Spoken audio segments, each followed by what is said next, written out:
చూస్తున్నాం పల్నాడు జిల్లాలో భీకరంగా వర్షాలు కురుస్తున్నాయి. అమరావతి, అచ్చంపేట, క్రోసూరు, పెదకురపాడులో భారీగా వర్షం నమోదైంది. అక్కడ వాగులు, చెరువులు మత్తడ్లు దుంకుతూ ఉన్నాయి, పొంగి పొర్లుతున్నాయి వాగులన్నీ కూడా. క్రోసూరు మండలం దొడ్లేరు గ్రామంలో వాగు పొంగి పొర్లుతోంది. పిడుగురాళ్ళ క్రోసూరు మధ్య రాకపోకలు నిలిచిపోయాయి. దొడ్లేరు వాగు పొంగి పొర్లుతుండడంతో ముస్లిం కాలనీలలోకి భారీగా వరద నీరు వచ్చేరింది. అర్ధరాత్రి వచ్చిన వరదతో అక్కడి జనం భయాందోళనలకు గురవుతూ ఉన్నారు. సో ప్రస్తుతానికి ఆ విజువల్స్ మనం చూస్తున్నాం కదా. ఇది పల్నాడు జిల్లాలో పరిస్థితి. ఎటు చూసినా కనుచూపు మేర నీళ్లే కనబడుతున్నాయి, కానీ రోడ్లు, వాగులు, వంకలు మొత్తం కూడా కలిసిపోయాయి. సో ఎక్కడ కూడా రోడ్డు అనే ఆనవాళ్ళు కానివ్వండి, ఇతరత్ర బ్రిడ్జెస్ కానివ్వండి, కల్వర్ట్లు అన్ని కూడా పూర్తిగా నీట మునిగిపోయాయి. ఎక్కడ పడితే అక్కడ కనుచూపు మేర నీళ్లే కనబడుతున్నాయి. ఇళ్లలోకి పూర్తిగా నీరు చేరిపోయి అక్కడ సమీప ప్రాంతాలు మొత్తం కూడా నీట మునిగిపోయాయి.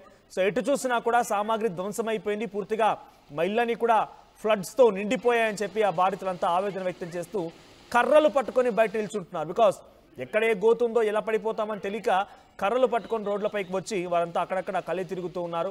సో ఒకరినొకరు వారంతా పరామర్శించుకున్నారంటే ఎలా ఉంది, మీ ఇంట్లో పరిస్థితి ఎలా ఉందన్న రకంగా మాట్లాడుకుంటున్నారు. బికాజ్ ఎక్కడ చూసినా కూడా ఇదే వరద కొనసాగుతోంది. ఒకానొక సందర్భంలో అయితే ఇంకా ఎక్స్ట్రీమ్గా అయిపోతే పడవలు కూడా తిరగాల్సిన పరిస్థితి అక్కడ కనబడుతోంది. ఎస్, మా ప్రతినిధి మణికుమార్ సిద్ధంగా ఉన్నారు. ఎస్ మణికుమార్, పల్నాడు జిల్లాలో ప్రస్తుతం పరిస్థితి ఏంటి? ఎటువంటి వర్షాలు కురుస్తున్నాయి? అక్కడ వర్షం తాలూకా ఎటువంటి ప్రమాదాలు పొంచి ఉన్నాయి? ప్రజెంట్ అక్కడ వరద బీభత్సం ఎలా కొనసాగుతున్నాయి? చూడొచ్చు, బంగాళాఖాతంలో ఏర్పడినటువంటి ఉపరితల ఆవర్తనం విశ్వపీడనం కూడా మారే అవకాశం ఉన్న నేపథ్యంలో రానున్న 3 రోజుల్లో కూడా భారీ వర్షాలు కురుస్తాయని చెప్పి ఇప్పటికే వాతావరణ శాఖ చెప్పిన నేపథ్యంలో పల్నాడు జిల్లాలో గత రాత్రి నుంచి కూడా విపరీతమైన వర్షాలు, భారీ వర్షాలు చూడటం మొత్తం రోడ్లు, అదేవిధంగా పంట పొలాలు అన్ని కూడా పూర్తిగా నీట మునిగిన పరిస్థితి కనిపిస్తుంది. నిన్న తెల్లవారుజాము నుంచి కూడా ఎడతెరిపి లేకుండా వర్షాలు కొడుతున్నట్టు పెదకూరుపాడు నియోజకవర్గం మొత్తం కూడా పూర్తిగా వరదతో ముంచెత్తిందని చెప్పాలి. అదేవిధంగా అమరావతి, అచ్చంపేట, కోసూరు, పెదకూరుపాడులో కూడా భారీ వర్షాలు కురుస్తున్న పరిస్థితి కంటిన్యూగా.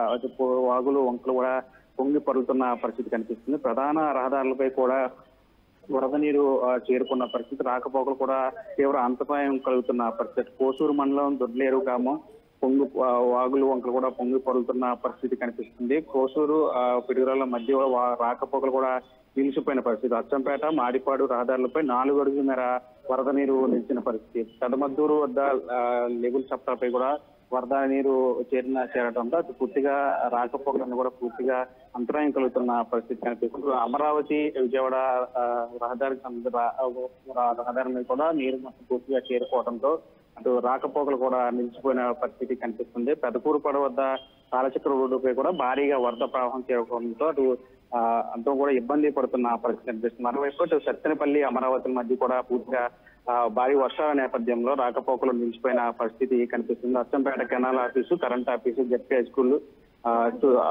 ఆ ప్రాంతాల్లో కూడా పూర్తిగా వరద నీరుతో పుచ్చుకెళ్లిన పరిస్థితి. ఈ విధంగా మొత్తం రాత్రి నుంచి కూడా ఎడతెరిపి లేకుండా కురుస్తున్న భారీ వర్షాలకు అటు పూర్తిగా పల్నాడు జిల్లా కూడా వరద నీటితో ముంచెత్తిన పరిస్థితి కనిపిస్తుంది. మరోవైపు రానున్న 3 రోజులు కూడా భారీగా వర్షాలు కురుస్తున్న నేపథ్యంలో అటు గుంటూరు కావచ్చు, ఉమ్మడి గుంటూరు, కృష్ణా, ఏలూరు, అదేవిధంగా కోస్తా ఆంధ్రకు సంబంధించిన ప్రాంతాల్లో కూడా పూర్తిగా వర్షాలు విస్తరణ కురుస్తాయని చెప్పిన నేపథ్యం అధికారులందరూ కూడా ఇప్పటికే అప్రమత్తం చేసిన పరిస్థితి కనిపిస్తుంది. మొత్తంగా అటు పల్నాడు జిల్లాకు సంబంధించి నిన్న రాత్రి నుంచి గత రాత్రి నుంచి కూడా కురుస్తున్న వర్షాలతో పూర్తిగా జలమయమైన పరిస్థితి కనిపిస్తుంది. రైట్, అధికారులు ఎటువంటి నిర్ణయాలు తీసుకుంటారు? అధికారులు అక్కడ లోతట్టు ప్రాంతాల మునిగిపోయిన వారిని కానివ్వండి, వారి సామాగ్రి పూర్తిగా ధ్వంసమైపోయింది, ఇళ్లలోకి భారీగా వరద నీరు చేరడంతో వారంతా ఇక్కట్లు ఎదుర్కొంటున్నారు. సో వారి గురించి అధికారులు ఎటువంటి చర్యలు తీసుకుంటున్నారు? మరి అంటే ఇప్పటికే అటు అధికారులు పూర్తిగా అప్రమత్తమైన పరిస్థితి కనిపిస్తుంది. ఏదైతే లోతట్టు ప్రాంతాలు ఉంటాయో ఆ ప్రాంతాలకు ముందుగానే వెళ్లి ప్రజలను అప్రమత్తం చేస్తుంది. కొంతమంది భారీ వర్షాల నేపథ్యంలో ఇళ్ల దగ్గర ఉండిపోవడంతో వాళ్ళతో పూర్తిగా ఇళ్లను కూడా నీట మునిగిన పరిస్థితి కనిపిస్తుంది. ఇప్పటికే అటు తెలంగాణలో కూడా భారీగా వర్షాలు కురుస్తున్న నేపథ్యంలో అక్కడి నుంచి తెలంగాణ నుంచి వచ్చినటువంటి ఆ వాటర్, అదేవిధంగా ఇటు పులిచింతల, శ్రీశైలం, నాగార్జునసాగర్ సంబంధించిన ప్రాజెక్టులంతా కూడా పూర్తిగా నిండు కొండలా మారిన నేపథ్యంలో ఇప్పటికే రానున్న 3 రోజులు ఇటు ఏపీలో రోజులు కూడా వర్షాలు విస్తారంగా కురుస్తాయని చెప్పిన నేపథ్యంలో అధికారులందరూ కూడా అప్రమత్తమైన పరిస్థితి కనిపిస్తుంది. అటు నదీ పరివాహక ప్రాంతాలకు సంబంధించి కావచ్చు, లేదంటే లోతట్టు ప్రాంతాలకు సంబంధించిన ప్రాంతాలు కావచ్చు, ఇప్పటికే ప్రజలందరూ కూడా అప్రమత్తం చేసిన పరిస్థితి కనిపిస్తుంది. నీట ముందుగా ప్రాంతాల్లో ఇప్పటికే అధికారులు కూడా సహాయ చర్యలు కూడా చేపడుతున్న పరిస్థితి కనిపిస్తుంది. Right, thank you Manikumar.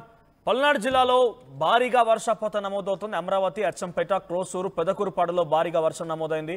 వాగులు వంకలన్నీ పొంగి పొర్లుతున్నాయి, చెరువులు మత్తళ్లు దునుకుతున్నాయి. క్రోసూరు మండలం దొడ్లేరు గ్రామంలో వాగు పొంగి పొర్లుతోంది. పిడుగురాళ్ళ క్రోసూరు మధ్య రాకపోకలను కంప్లీట్ గా నిలిపేసినట్టు తెలుస్తోంది. దొడ్లేరు వాగు పొంగి పొరలడంతో ముస్లిం కాలనీలోకి ఇళ్లలోకి భారీగా వరద నీరు చేరింది. మీరు ఆ విజువల్స్ లో గమనించండి. పూర్తిగా ఆ ఇళ్లలోకి నీళ్లు చేరిపోయాయి. రోడ్ల పైన కూడా భారీగా వరద నీరు చేరుకుంది. కర్రలు పట్టుకొని, అంటే కర్రలు ఉన్నాయి వారి చేతిలో, కొంత చూస్తూ ఉంటే మత్స్యకారులా కనబడుతున్నారు. వారి చేతిలో వలలు కూడా కనబడుతున్నాయి. సో దయచేసి గమనించండి. ప్రజలు ఎవరైనా కనుక ఈ సమయంలో చేపల వేటకు వెళ్దామనుకుంటే మీరు ప్రమాదానికి ఎదురెళ్తున్నట్టుగానే భావించాలి.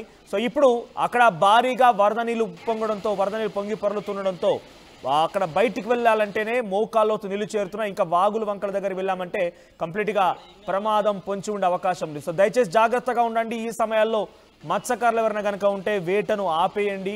ప్రభుత్వం కూడా అదే చెప్తోంది, అలర్ట్స్ జారీ చేస్తున్నాయి. కొంతమంది స్థానికులు తమ ఆవేదన వ్యక్తం చేశారు. తమ అక్కడ బాధలని, ఇక్కట్లని ఆర్టీవీతో పంచుకున్నారు. వారు ఏం మాట్లాడారో చూద్దాం.